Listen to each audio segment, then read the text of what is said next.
11단원 평행이동과 대칭이동입니다. 평행이동은 점의 평행이동이 있고 도형의 평행이동이 있어요.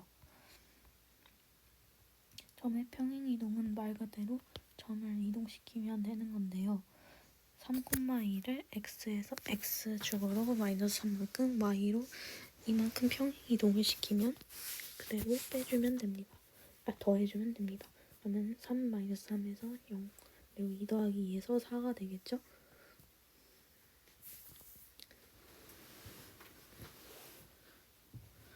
도형의 평행이동입니다. yfx를 x는 n만큼 y는 n만큼 평행이동시켜 보겠습니다.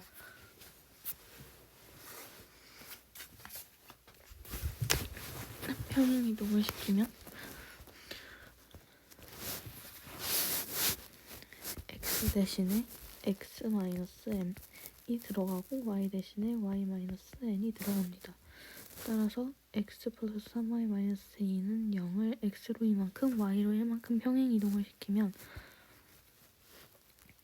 x-2 플러스 3y-1 마이너스 2는 0이라는 방정식이 나옵니다. 첫 번째로 대칭 이동에서는 점의 선대칭이 있습니다.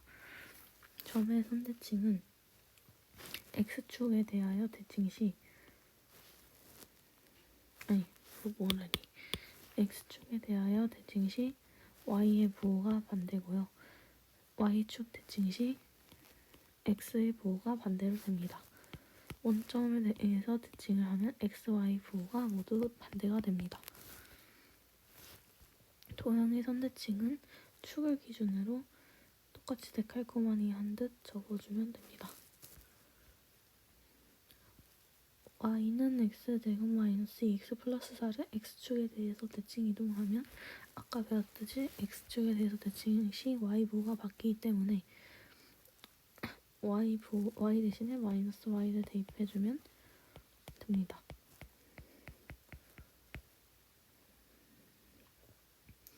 그리고 원점에 대해서 대칭 이동하면은 x와 y 대신에 마이너스 x, 마이너스 y를 대입해줍니다. 그럼 이러한 식이 되겠죠?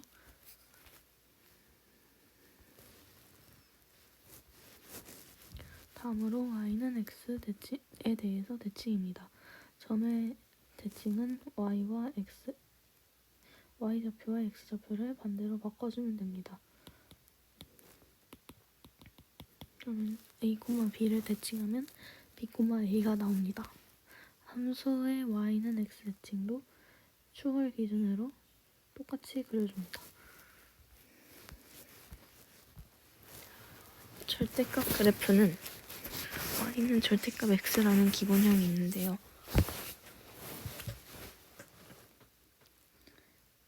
먼저 이 그래프를 그리기 위해서는 x가 0보다 크거나 같을 때와 x가 0보다 작을 때를 기준으로 나눠서 그려줍니다.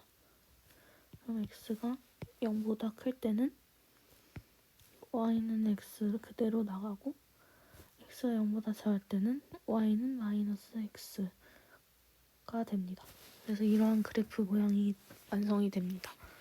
구간을 나누지 않고 절대값 그래프를 그리는 방법에는 우선 일단 기본형의 그래프를 그려줍니다.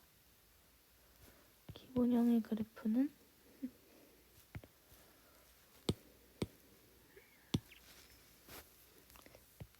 이런 모양의 그래프였고요.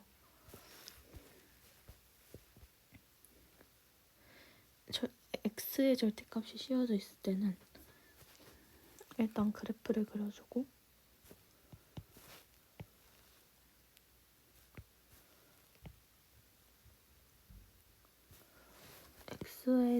x의 값이 0을 기준으로 나누기 때문에 x가 0보다 크거나 같은 구간은 그대로 함수를 그려주고 x가 0보다 작은 구간은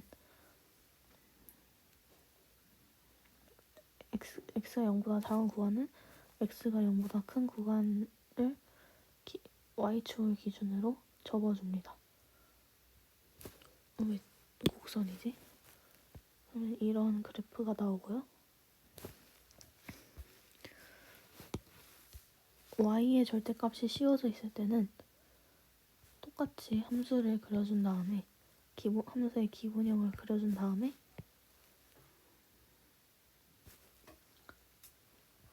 y가 0보다 큰 곳은 그대로, 그러니까 이쪽이 되겠죠?